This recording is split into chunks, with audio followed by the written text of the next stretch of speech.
말씀을 교독하여 함께 보시겠습니다. 마태복음 21장 1절부터 11절까지 교독하여 봅니다.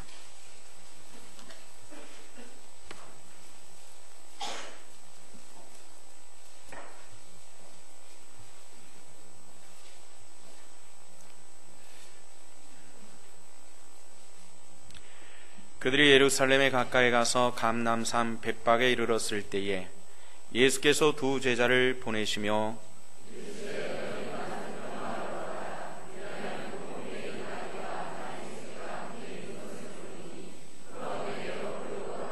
만일 누가 무슨 말을 하거든 주가 쓰시겠다라 그러면 즉시 보내리라 하시니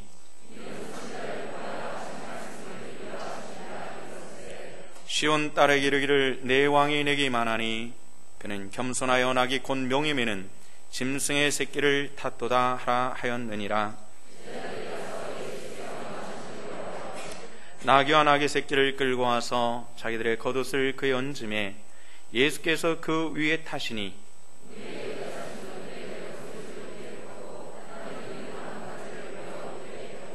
앞에서 가고 뒤에서 따르는 무리가 소리 높이 이르되 호산나 다윗의 자손이여 찬송하리로다. 주 이름으로 오시는 이여 가장 높은 곳에서 호산나 하더라.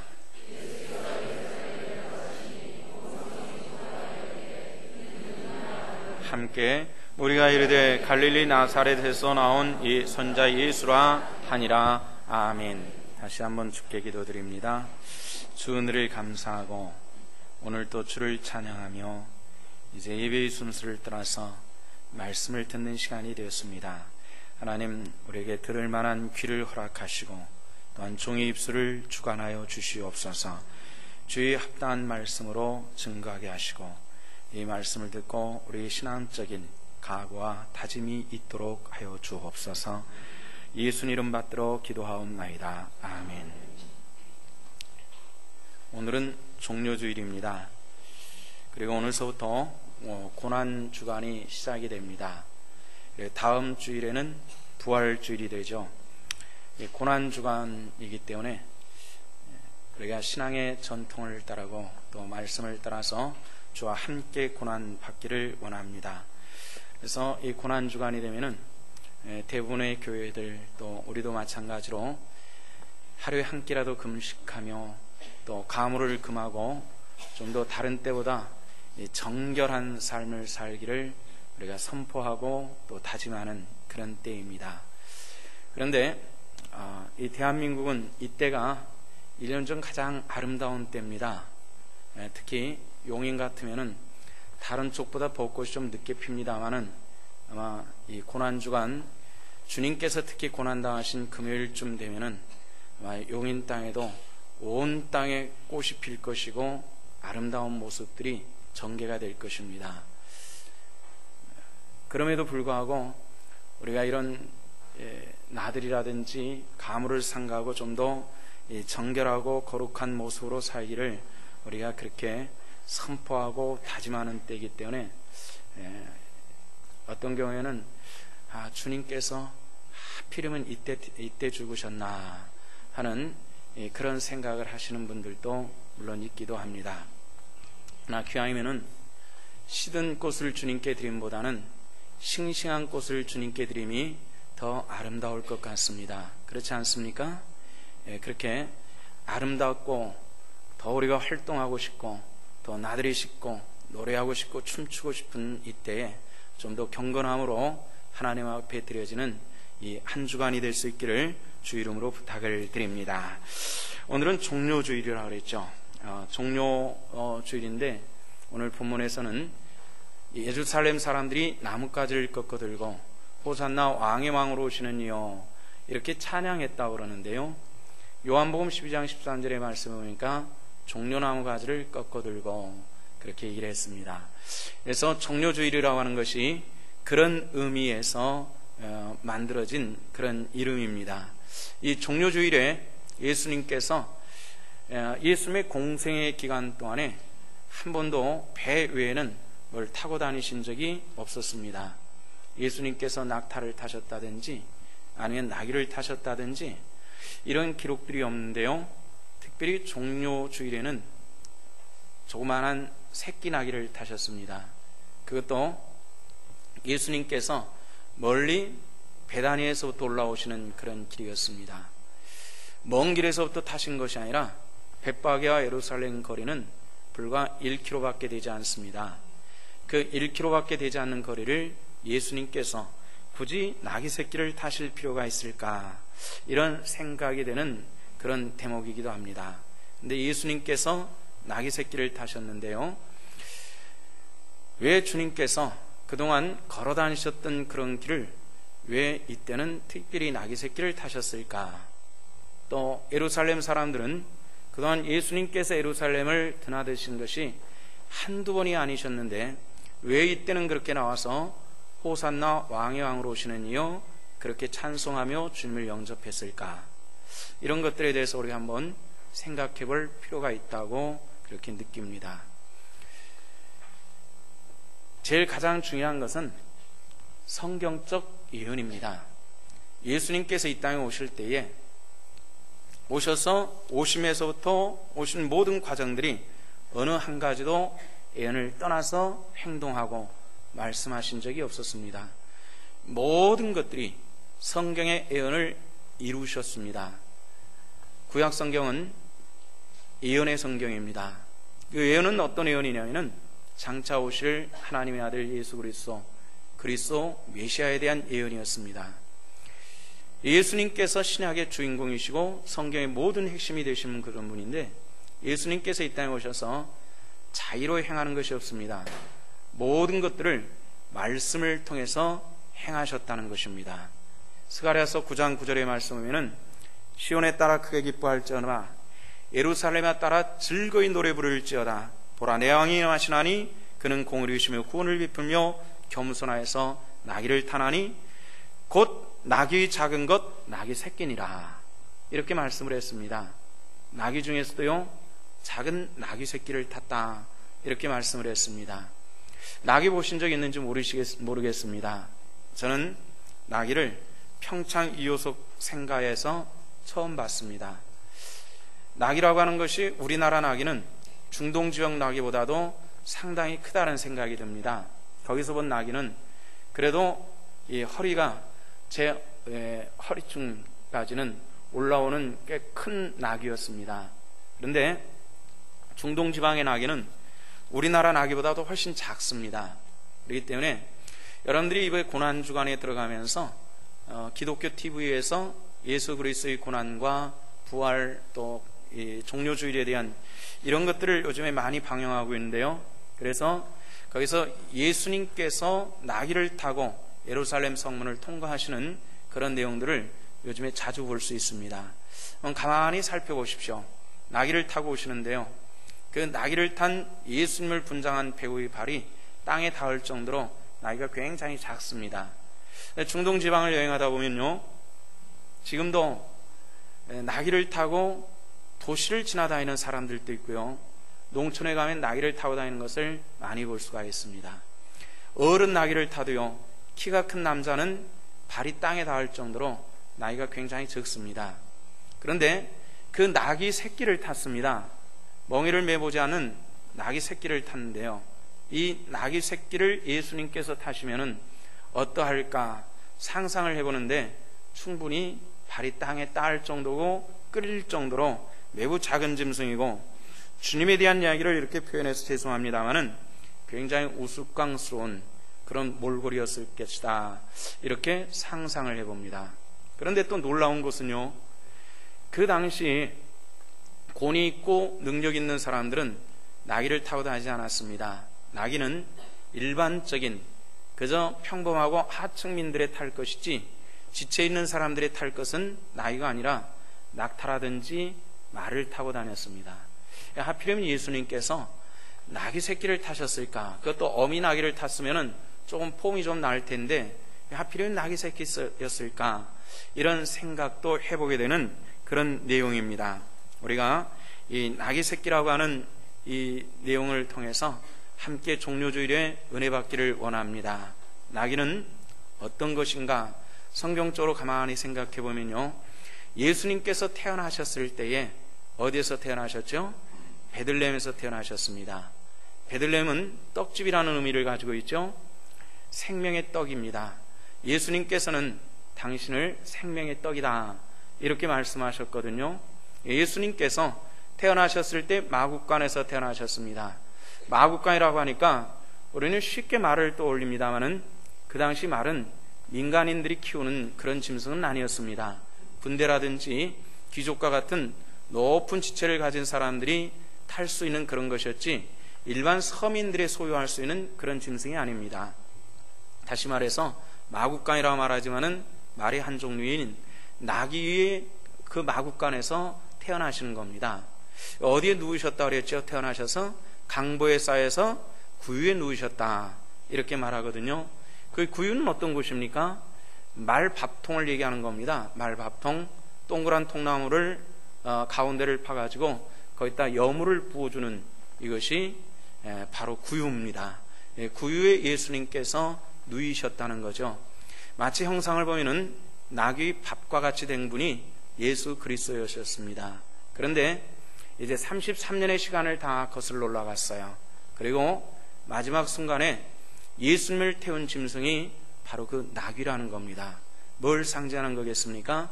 우리가 성경 속에 나타나는 이 나귀의 상징은 바로 구원받은 하나님의 백성이라는 것입니다. 예수님께서 이 땅에 타셔서 당신을 생명의 떡이라고 말씀하시고요, 또 주님께서 마지막 제자들에게 만찬을 베푸실 때에 떡을 떼시고 당신의 살이라고 말씀하셨습니다. 잔을 따르시고 그 포도주는 당신의 피라고 말씀하셨습니다. 그 피와 살에 동참하는 그 백성들이 구원받은 하나님의 자녀라는 것입니다. 저와 여러분들이 예수 그리스도의 피와 살에 동참한다는 의미는 주님께서 나를 위해서 십자가에 못 박혀 죽으셨습니다는 이 확고한 믿음에 거하는 것입니다. 다시 한번 여러분들에게 질문합니다. 예수 그리스도의 보혈과 그 살에 동참하셨습니까? 하셨습니까? 그렇다면 저는 그 나귀와 같은 그런 자리에 있는 생명의 떡을 먹고 피를 마신 하나님의 백성이 된 줄로 믿습니다.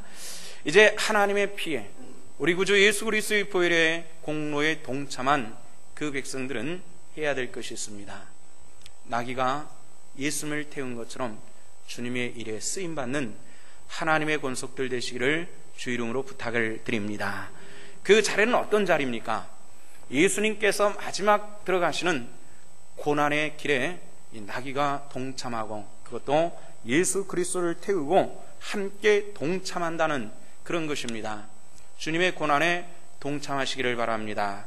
우리는 생명에 동참했고 또 우리는 때로는 고난에 동참할 수 있는 그런 하나님이 사람이 되어야만 합니다. 우리 주님께서 벳박에 가까이 오셨습니다. 벳박에는 여리고 쪽에서 베다니 쪽에서 예루살렘으로 넘어오다 보면은 감람산 한 자락을 넘어오는 고개가 있습니다. 그 고개를 넘기 직전에 조그만한 마을이 있었는데 이 마을이 벳박에였습니다. 직선거리로는 1km밖에 되지 않은 굉장히 가까운 곳입니다. 주님께서 이 고개를 넘어가시다가 제자 둘에게 부탁하십니다. 저 마을에 들어가라. 아직 멍에매 보지 않는 새끼 나이가 있을 터이니 끌어오라. 이렇게 말씀합니다. 제자들이 가면서 주인이 뭐라고 하면은 어떻게 얘기하죠? 이렇게 질문합니다. 그때 예수님께서 뭐라 그러십니까? 주가 쓰시겠다라. 우리 한번 따라합시다. 주가 쓰시겠다라. 주님, 그 이유는 무엇입니까? 모든 만물의 주인은 예수 그리스도인 줄로 믿으시기를 바랍니다. 만유의 주가 되신 분이 주님이시기 때문에 내 것이라 주장할 수가 없다는 상징적인 표현인 것입니다. 우리가 지금 가지고 있는 모든 것은 주님의 것입니다. 욥과 같은 고백이 있어야만 합니다. 욥은 주신 분도 하나님, 가지신 분도 가지고 하시는 분도 하나님이시고 우리가 태어날 때부터 벌거벗은 적신으로 나왔다라고 이렇게 표현하면서 모든 것이 다 주님의 것이라고 고백하고 있지 않습니까? 우리가 가지고 있는 모든 것들이 하나님의 것이고 주님의 것인 줄로 믿으시기를 바랍니다. 우리 한번 따라합시다. 나의 모든 것이 주님의 것입니다.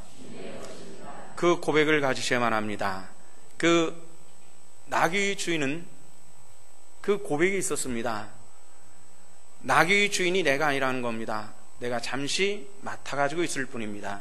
우리 모두는 잠시 맡아가지고 물질을 맡아 있고, 재능을 맡아가지고 있고, 내 용모를 맡아가지고 내 생명까지도 잠시 맡아가지고 있을 뿐이지, 주님께서 쓰시겠다 말하시고 주님께서 달라 하실 때 언젠가는 드려야 되는 것이 우리 모든 삶이라는 것입니다. 주님께서는 바로 농부의 그런 순종과, 그리고 예수님께서 나귀를 타셨습니다. 나귀를 타셨는데 성경에서 나귀 형태에 대해서 말씀하시기를 멍에 매보지 않는 새끼 나귀다, 이렇게 말씀하셨죠. 자, 멍에 매보지 않은 새끼 나귀를 예수님께서 덜컹 타셨습니다. 그런데 참 놀랍게도 나귀 새끼가 가만히 있습니다. 조그만한 짐승이고 한 청년 남자가 덜컹 탔는데 압력이 보통 아니고 무게가 보통이 아닐 것입니다. 그런데 그 무게 속에서도 가만히 버티면서 저쪽으로 가자 하니까 묵묵히 걸어가고 있다는 이 신기한 모습을 봅니다. 그것은 만물이 주님의 것이고, 또 우리 모두는 주님을 내 삶에 모시고, 그것이 때로는 무거운 짐과 같을지라도 주님께서 가시는 그 길에 동행해야 되는 것이 그리스도임을 우리에게 가르쳐 주시는 그런 말씀입니다. 이 가르침이 오늘 저와 여러분들 가운데 함께 하시기를 원합니다. 그래서 우리 주님 오시옵소서. 때로는 주님과 함께 당하는 고난이 있다 할지라도 내가 감당하겠습니다라는 이런 영적인 자세가 있을 때에 우리는 주 일들을 감당할 수가 있다는 겁니다. 우리 주님께서 이 땅에 오셔서 나귀 새끼를 타셨습니다. 나귀 새끼를 타실 때에, 자, 이 나귀 형편 말씀드렸죠. 아직 멍에 매보지 않는 새끼 나귀입니다. 곱비 풀린 망아지라는 말 들어보셨죠? 곱비 한 번도 매보지 않는 이 망아지 풀려가지고 천방지축으로 돌아다닐 수밖에 없는, 다시 말해서 우리 주님께서 타지 않으신다면 곱비 풀린 망아지처럼 살아갈 수밖에 없었던 그 어린 나귀였습니다. 성도 여러분들, 저와 여러분들에게 곱비 매주신 우리 주님께 감사할 수 있는 하나님의 권속들 되시기를 주 이름으로 축원합니다. 주님께서 그 말을 타시는 겁니다. 그 말을 타시고, 그리고 예루살렘을 향해서 이 촌동네, 한적한 동네에 있었던 이 어린 새끼 나귀가 갑자기 사람들이 소리 지르고 호산나 찬송하는 그곳으로 오는 겁니다. 그런데도 놀라지 않습니다. 왜 놀라지 않을까요? 그것은 주님께서 자신과 함께하고 계셨기 때문에 그렇습니다. 성도 여러분들, 우리가 인생을 살아가면서 정말 가슴 떨리고 놀라는 일들이 얼마든지 있을 수 있습니다. 그러나 나귀처럼 놀라지 않아야 될 것은, 우리 안에 누가 계신다고요? 믿습니까? 우리 안에 주님께서 계시고 내가 주님 안에 있기 때문에 놀라지 않고 들리지 않고 오직 하나님의 쓰임받는 하나님의 권속들 되시기를 주 이름으로 부탁을 드립니다. 스가랴서 9장 9절에서는 말합니다. 그는 공의로 구원을 베풀며 겸손하여서 나귀를 탔나니 나귀 작은 것 곧 나귀 새끼니라, 이렇게 말씀을 했습니다. 예수님께서는 낙타를 타신 것도 아니고 말을 타신 것도 아니고 몰골 사납게 조금 나오는 아기 새끼를 타고서 마치 발을 끌듯 하면서 그렇게 예루살렘으로 들어오고 계셨습니다. 그런데 사람들은 주님을 찬송합니다. 왜 그러셨을까요? 거기도 우리가 주님의 성품을 한번 살펴볼 필요가 있습니다. 주님께서는 당신의 성품을 이렇게 말씀하셨습니다. 나는 온유하고 겸손하니, 이렇게 말씀을 하셨습니다. 주님의 이 겸손의, 온유와 겸손의 성품을 닮아가는 저와 여러분들 되시기를 원합니다. 스가랴서 9장 9절에서는 주님의 성품을 말씀하시기를 그는 겸손하여서 나귀를 탔기에 새끼 나귀를 탔다, 이렇게 말씀을 합니다. 사람들에게 보여주는 그 위험 있고 늠름하고 기품 있는 그런 모습은 온데간데 아무것도 없고요. 초라한 농부의 모습, 그저 보잘것없는 목수의 모습 그대로를 가지고 예루살렘에 들어오셨던 그런 것입니다. 저와 여러분들이 주님 앞에 설 때 있는 모습 그대로, 훈련되어지는 그 모습 그대로 하나님 앞에 서기를 원합니다. 주님께서는 우리와 함께 하실 때 있는 모습 그대로 보고 쓰시기를 원하십니다. 빌립보서 2장에는 사도 바울이 빌립보 교회 성도들에게 편지하며 이런 얘기를 합니다. 우리 주 예수 그리스도의 그 마음을 우리도 함께 품자는 겁니다. 주님을, 그 겸손하시고 낮아지신 그 예수 그리스도를 향해서 주님께서는 뛰어난 이름을 주시고 그 이름 앞에 모든 사람들이 무릎 꿇게 하셨느니라, 이렇게 말씀하고 있지 않습니까? 주님의 그 겸손한 그 이름 앞에 모든 사람들이 무릎 꿇었느니라는 이 말씀을 우리 한번 생각해 보자는 거죠. 한번 마음속에 새겨보시기를 바랍니다. 예수 그리스도를 믿는 믿음이 어딨냐는 거예요. 목회자들이 모이면은 아무래도 믿음에 대한 이야기를 많이 하고, 목사의 믿음뿐만 아니라 성도들의 믿음에 대한 이야기를 할 때가 종종 있습니다. 믿음이 뭐냐? 가장 중요한 것은 내가 하나님 앞에 섰을 때 내가 죄인임을 깨달은 것이 바른 믿음인 줄로 믿습니다. 그렇기 때문에 주 보혈의 공로에 대한 갈증이 있고, 그 은혜에 대한 사모함이 있고, 그렇기 때문에 예수 그리스도를 주로 영접할 수 있음이, 내가 주님 앞에서는 이 죄인이라고 하는 이 고백이 있을 때에 우리 안에 생명 있는 하나님의 놀라운 은혜와 축복이 함께 하실 줄로 믿습니다. 내가 하나님 앞에 죄인이라는 이 고백 안에는 반드시 들어가야 되는 나의 성품적 변화가 있다는 겁니다. 그것은 뭡니까? 온유와 겸손의 성품입니다. 우리 한번 따라 합시다. 온유와 겸손의 성품을 갖자. 아멘. 그렇게 하시기를 원합니다. 우리 힘으로, 우리 능력으로, 우리 계획으로 굉장히 어려운 일들일 수 있습니다. 타고난 성품들, 오랜 세월 동안 그렇게 살아온 내가 어떻게 갑자기 변할 수 있겠습니까? 많이 힘들 것입니다. 그러나 성령께서 내 안에 함께 하셔서 나를 변화케 하시는 하나님의 놀라운 은혜로 함께 해주실 줄로 믿습니다. 내 힘으로, 내 능력으로, 내 권세로 이것은 어려운 일들입니다마는 우리가 하나님의 은혜 안에 있을 때에 하나님의 놀라운 은혜와 권능이 우리를 변화시키시고, 내 삶을, 내 성품을 변화시키고 온유와 겸손을 옷 입혀주시며 하나님의 영광의 도구로 삼으시는 그 놀라운 은혜가 우리 성도들 속에 함께 하실 줄로 믿습니다. 사도 바울은 로마교회 성도들에게 이런 편지를 합니다. 로마서 6장에서 여러분들의 지체를 불의의 병기로 드리지 마십시오, 이렇게 얘기를 합니다. 불의의 병기는 뭡니까? 악한 죄악에 쓰여지는 육체와 영혼을 얘기하는 것입니다. 그리고 우리가 하나님의 은혜 안에서 오직 당신을 자신을 죽은 자 가운데 다시 산 자같이 하나님께 드리며 너희 지체를 의의 병기로 드리라, 이렇게 말합니다. 우리 한번 따라 합시다. 우리 몸을 악의 병기로 드리지 말고 의의 병기로 드리자. 그렇게 하시기를 원합니다.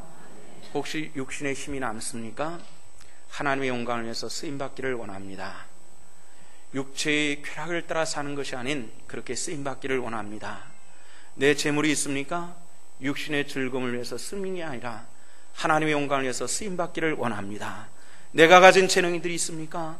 내 육신의 유익을 위해서 사용되는 것이 아니라 하나님의 영광을 위해서 사용되어질 수 있는 나귀가 비록 적은 것이고 사람을 태우기는 매우 연약할지라도 우리 주님께서 그 잔등에 타시고 예루살렘에 들어가신 것 같이 나와 함께 거룩한 12대문 진주문 성에 들어가기를 원하시는, 하나님의 손에 이끌림 받는 주님과 동행하는 하나님의 권속들 되시기를 주 이름으로 축원합니다. 축원합니다. 이 은혜를 우리가 사모하고 그렇게 쓰임받기를 원합니다. 예루살렘 사람들은 종려나무 가지를 꺾어들고 좌우편의 길에 서서 호산나 왕의 왕이라 하면서 막 흔들며 주님을 찬양했습니다. 예루살렘 사람들은 그때 어떤 소망이 하나가 생겼습니다. 그것은 뭐냐면은 오랫동안 사라진 성전이 비록 헤롯의 손이었지만은 완공됐다는 겁니다. 그들의 소망 하나가 이루어졌습니다. 이제 성전의 주인이 나타나야만 합니다. 그런데 그들에게 들려진 소문은 예수님께서 죽은 자를 살려내시고 풍랑을 잠잠케 하시고 귀신을 쫓아내며 혈류병을 낫게 하시고 장님의 눈을 뜨게 하시고 안진뱅이가 일어나게 하시고, 할렐루야! 이 은혜가 나타나고 있더라는 겁니다. 그래서 맞다! 그분일 것이다 라는 이런 생각을 하고 그들은 주님을 영접했습니다. 근데 불가사의한 일이 하나 일어났습니다. 그것은 뭐냐면은 그들이 또다시 주님을 배반하고 있다는 겁니다. 언제였습니까? 주일날 주님을 영접했습니다. 오늘입니다. 시간적으로는. 주님의 고난은 금요일입니다.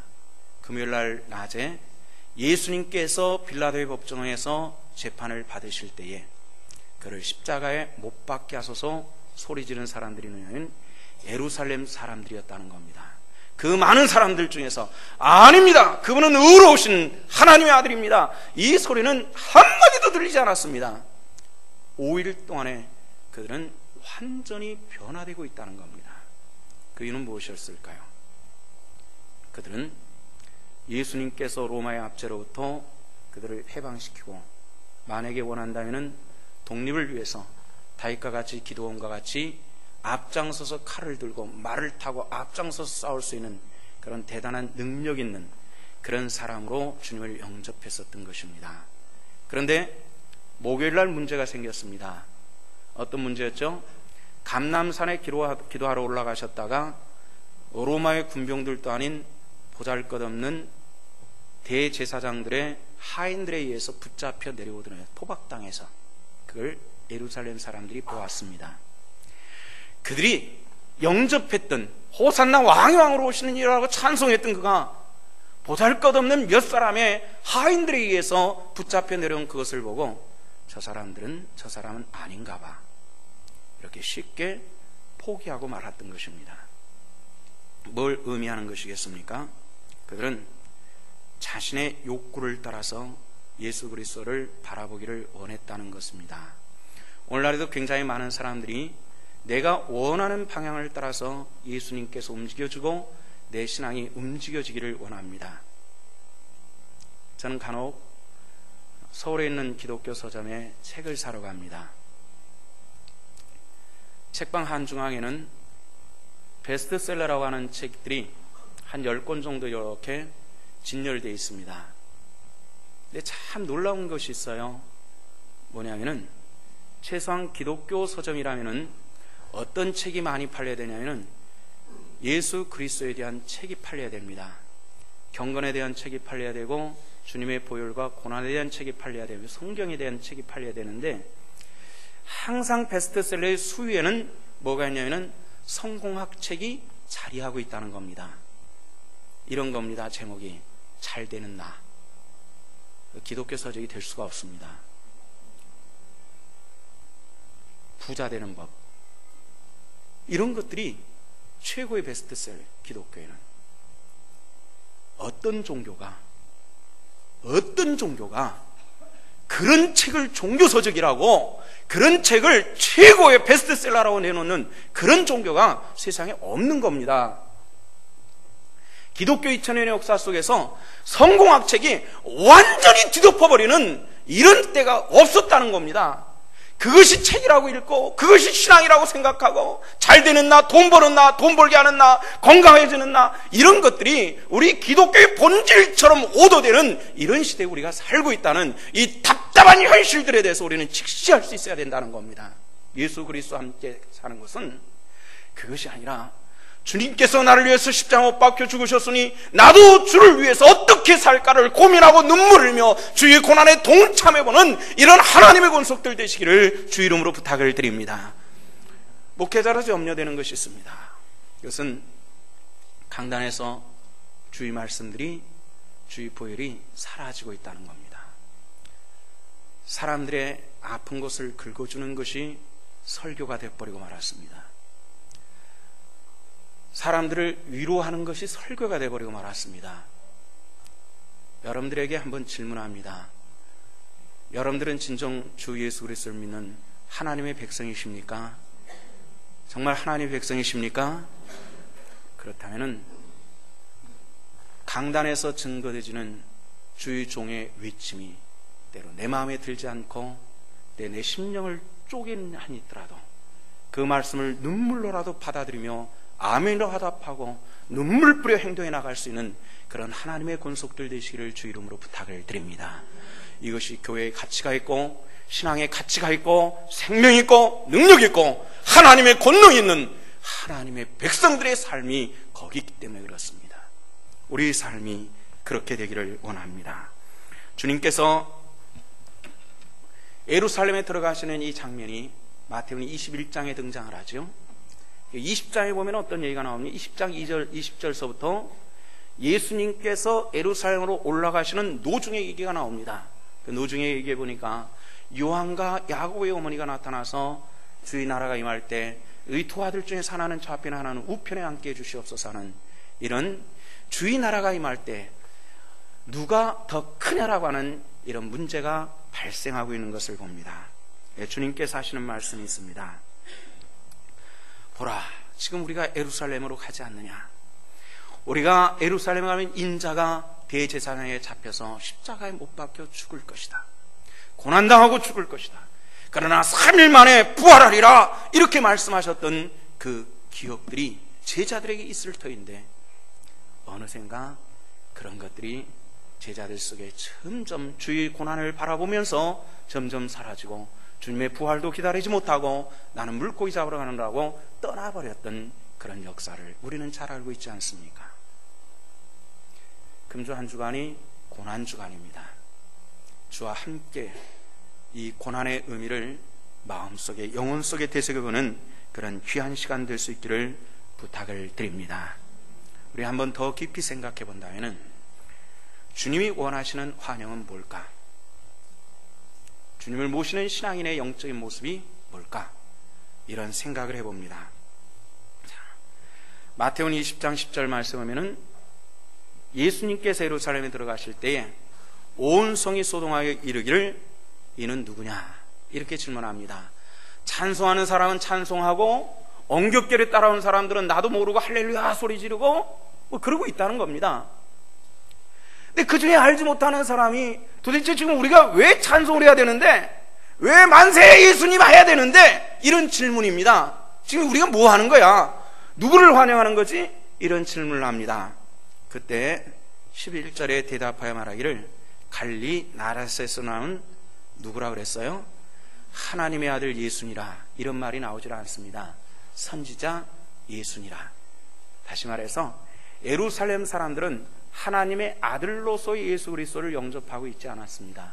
누구를 영접했냐면은 바로 기도원과 같이, 삼손과 같이 능력 있고 힘 있고 리더십 있는 그런 선자를 영접하고 있었다는 겁니다. 잘못 알아, 다시 말해서 잘못 짚었다는 겁니다. 신앙의 포인트가, 관역이 제대로 맞고 있지를 않았습니다. 우리는 이 왜곡된 신앙, 이것이 예루살렘 사람들이 주님을 배반할 수 있는 그런 원인이 되었습니다. 성경에는 나오지 않습니다만은 터키 소피아 사원 수양고에 보관되어 있다고 하는 예수님 당시 문서가 하나 있습니다. 그 문서는 빌라도의 그 죄 없는 사람을 왜 십자가에 못 박아 죽였나라는 이 민주주의, 그 당시 로마 사회는 민주주의 사회였거든요. 그런데 왜 예수를 십자가에 못 박아, 죄 없는 사람을 십자가에 못 박아 죽였나는 이 문제가 황제의 친구였던 빌라도 입장에서는 변명해야 될 문제가 생겼습니다. 빌라도가 그 보고서를 쓰는 그 원본이 지금도 남아 있습니다. 그것이 한글로 번역된 것을 목자의 아침 편지 독자들에게는 전문을 제가 이렇게 다 보내드린 적이 있었는데요, 읽어보셨는지 모르겠어요. 거기에 보면은 빌라도가 예수님을 개인적으로 만난 적이 있었습니다. 온 유대 땅을 소란케 하는 이 사람이 누군가 싶어서 자기 집무실로 초청해서 만나봤다는 겁니다. 그런데 그 고귀한 인품 속에서 정말 하나님의 아들 같은 그런 느낌을 강하게 받습니다. 그런데 그가 어느 날 자기의 법정에 서서 재판받게 됩니다. 그 아내도 이 사람에 대해서 내가 꿈을 꾸니 이 사람에 대해서 상관하지 마십시오 라고 하는 그 아내의 권면도 있었으나 자기가 만나봤던 예수님에 대해서 어찌됐건 이분을 살려야 되겠다라는 이런 생각 속에서 바라바라는 강도와 함께 제시를 하죠. 너희들이 6월절 명절에는 한 사람을 살려주는 규례가 있는데 바라바냐 예수냐 너희들이 선택하라. 빌라도가 왜 몰랐겠습니까? 며칠 전에 호산나 왕의 왕으로 오시는 이여 찬송했던 그 사람들에 대해서 보고를 들었단 말이에요. 그럴 때는 분명히 예루살렘 사람들은 바라바를 십자가에 못 박고 예수를 살려줍시다라는 이런 선택을 할 줄로 알았습니다. 그런데 놀랍게도 예수를 죽이다, 십자가에 못 박혀 죽게 하소서 하는 이 패역한 모습을 보면서 빌라도는 대야에다 손을 씻으면서 나는 이 사람의 죄에 대해서 감당할 수가 없다 말할 때 그 사람의 핏값을 우리와 우리 자손에게 돌리소서 하는 예루살렘 사람들은 그 후로 40년이 되던 해에 철저하게 고통당하는 그 괴로움의 시간들이 있었던 것을 우리는 잘 알고 있습니다. 성도 여러분들의 부탁을 드립니다. 주 예수 그리스도의 보혈의 그 거룩한 능력과 권세가 우리 고난과 함께 하나님 앞에 영광 돌려나갈 수 있는 이런 하나님의 권속들 되시기를 주 이름으로 부탁을 드립니다. 마지막으로 여러분들에게 한 가지 이야기를 하고 싶은 것이 있습니다. 우리나라가 6.25 전쟁을 맞이했을 때에 미국의 대통령이 아이젠하워 대통령이었습니다. 메가더와 함께 처음으로 원수 계급장을 달았던 사람이 아이젠하워입니다. 아이젠하워 대통령이 늙어서 임종하게 됐을 때에 미국 육군병원에 입원을 했다고 합니다. 임종 바로 직전에 빌리그레함 목사님이 그를 방문을 하고 손을 잡고 위로하고 그리고 떠나려고 할 때에 가늘한 목소리로 목사님을 부르는 아이젠하워 대통령이 있었습니다. 목사님, 잠깐만요. 하실 말씀 있으십니까? 물어봤더니 이제 내가 떠나야 될 때가 됐는데 어떻게 하나님 앞에 서야 될는지 내가 모르겠습니다. 이렇게 얘기를 하더라는 겁니다. 여러분들, 하나님 앞에 여러분들 어떻게 서셔야 되겠습니까? 생각해 보셨습니까? 부탁하기는 준비하시기를 바랍니다.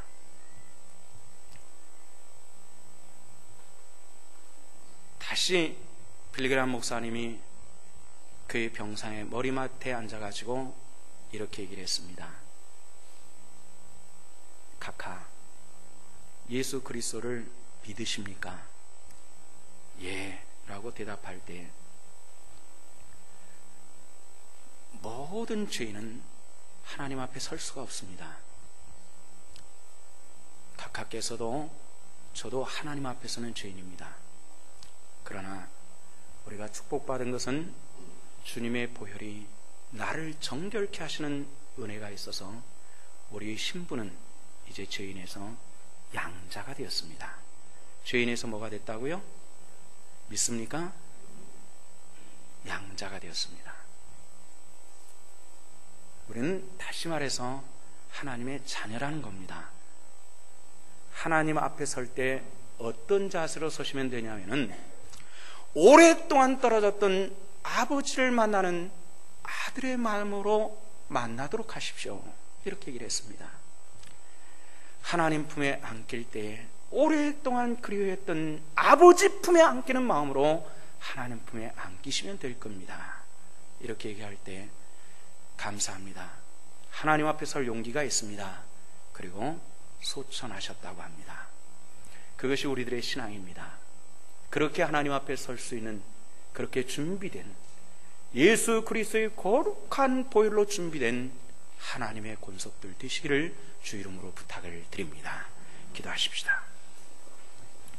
아버지의 은혜를 감사합니다. 오늘 또 우리를 부르신 부름의 은혜를 따라서 종료주일 예배를 드리며 말씀 봅니다. 하나님, 우리가 예수 그리스도를 찬송하던 그 찬송이 계속되지 못했던 예루살렘 사람처럼 되지 않게 하시고 우리가 작은 일에 보잘것없는 일에 예수 그리스도 이름에 뒤돌아서는 어리석음을 갖지 않도록 하나님 은혜를 더하여 주시옵소서. 이제 세례를 베풀게 됩니다. 오늘 세례를 받은 권속들에게 성령도 함께 임하셔서 물세례만이 아닌 성령 세례의 역사가 임하게 하여 주옵소서. 예수님 이름 받들어 기도하옵나이다. 아멘.